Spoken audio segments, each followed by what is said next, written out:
กลุ่มธุรกิจไอเอ้ยน้องสารวัน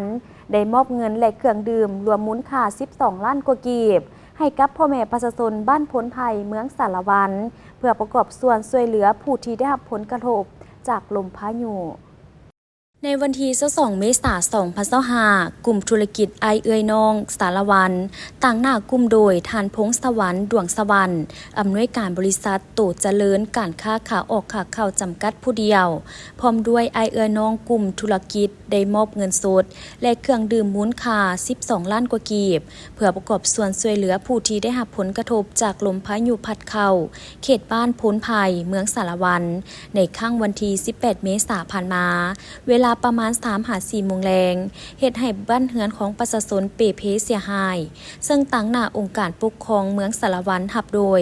ท่านข่าวโพไซคณะประจำผักเมืองพร้อมด้วยคณะเข้าร่วมการประกอบส่วนช่วยเหลือจากกลุ่มธุรกิจไอเอ้ยน้องสารวันประกอบมีท่านแก้วเพชรประธานสถาบันการเงินจันเจริญประกอบส่วน2 ล้านกีบท่านพรดิษฐาประธานสถาบันการเงินสุริวงศ์2 ล้านกีบบริษัทโตเจริญการค้ามอบน้ำดื่ม20 แพ็คน้ำซา10 แพ็คมูลค่า2 ล้าน 2 แสนกีบท่านพรมมาประธานส่วนอาหารหมักพร้าวนาไซ1 ล้านกีบบริษัทสุขใจ1 ล้านกีบท่านวีระสารหลวงลาดหัวหน้าเบียร์ล้าวประจำแขวงสารวัน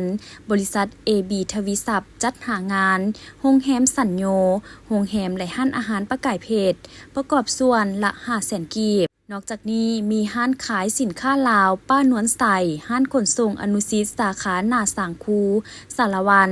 ท่านอาจารย์หนูไซประกอบส่วนละ3 แสนกีบห้านขายเครื่องอะไหล่รถ2 แสนกีบท่านนางตามนตัวแทนเบียร์ลาวมอบน้ำดื่ม20 แพ็คเป็นมูลค่า7 แสนกว่ากีบและโรงแรมโชคมีไซน้ำดื่ม10 แพ็คมูลค่า5 แสนกีบรวมมูลค่าทั้งหมด12 ล้านกว่ากีบในนี้เป็นเงินสด10 ล้านกีบเป็นน้ำดื่มและน้ำซา60 แพ็คนอกนั้นยังประกอบมีองค์การปกครองเมืองวาปี